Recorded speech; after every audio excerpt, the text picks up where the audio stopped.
Apocalipsa, capitolul 18. După acestea am văzut un alt înger care cobora din cer și avea putere mare, iar pământul s-a luminat de slava lui și a strigat cu voce puternică: A căzut Babilonul cel mare! A devenit o locuință a demonilor, temniță a oricărui duh necurat, temniță a oricărei păsări necurate și temniță a oricărei fiare necurate și urâte, căci din vinul aprinderii desfrânării ei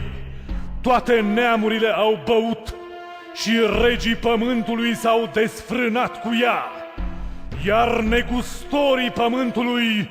s-au îmbogățit din puterea desfătărilor ei. Și am auzit o altă voce din cer zicând: Ieșiți din ea,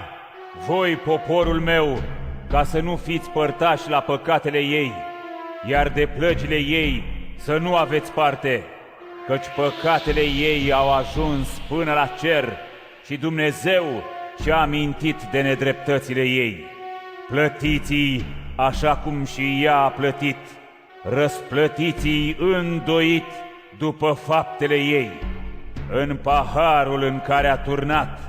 turnați-i de 2 ori mai mult. Pe cât s-a slăvit pe sine și a trăit în desfătări, tot pe atât dați-i chin și plângere, fiindcă își spune în inima ei: M-am așezat ca o regină și nu sunt văduvă și nu voi ști ce-i plânsul. De aceea, într-o singură zi, vor veni plăgile ei, moarte, plângere și foamete, și va fi arsă în foc, pentru că puternic este Domnul Dumnezeu, Cel care a judecat-o. Iar regii pământului care s-au desfrânat cu ea și au trăit cu ea în desfătări, o vor plânge și o vor jeli când vor vedea fumul mistuirii ei. Vor sta departe de teama chinului ei, spunând: Vai, vai ție, cetatea cea mare, Babilon, cetatea cea tare, căci într-un singur ceas a venit judecata ta. Iar negustorii pământului plâng și jelesc după ea, pentru că nimeni nu le mai cumpără marfa. Aur, argint, pietre prețioase și mărgăritare, țesături fine și purpură, mătase și stofă stacojie, tot felul de lemn parfumat,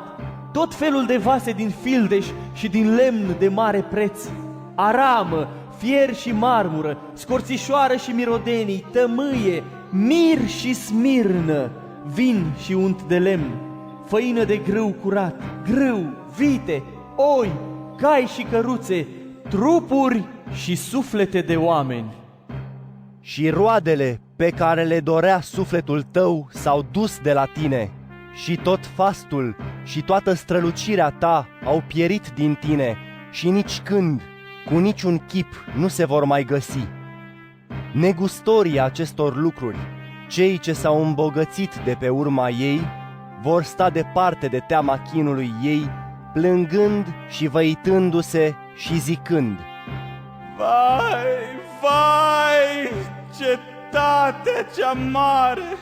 ce-a îmbrăcat în țesăturile fine, în purpură și stofă stacojie, împotopită cu aur și pietre scumpe și mărgăritare, căci într-un singur ceas s-a pierdut asemenea bogăție. Și orice capitan de vas, orice călător pe mare, corăbierii și toți cei care lucrează pe mare au stat departe și, privind fumul arderii ei, strigau: Cine era asemenea cetății celei mari? Își puneau țărână în cap și strigau plângând și jelindu-se, zicând: Vai, Vai, cetatea cea mare, în care s-au îmbogățit toți stăpânii cu corăbii pe apele mării, din bogățiile ei, căci într-un singur ceas a fost pustită. Veselește-te însă de ea, cerule, și voi,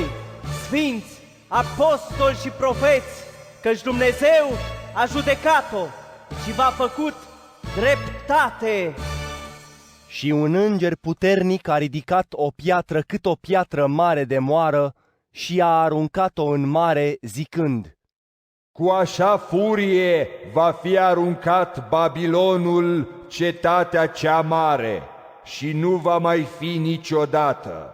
Iar glasul celor ce cântă din alăută și din gură, din flaut și din trâmbiță, nici când nu se va mai auzi în tine de acum, și nici un meșteșugar de orice fel de meșteșug, nici când nu se va mai găsi în tine de acum, nici huruitul morilor nu se va mai auzi în tine vreodată de acum, și nici lumina lămpii nu va mai lumina vreodată de acum,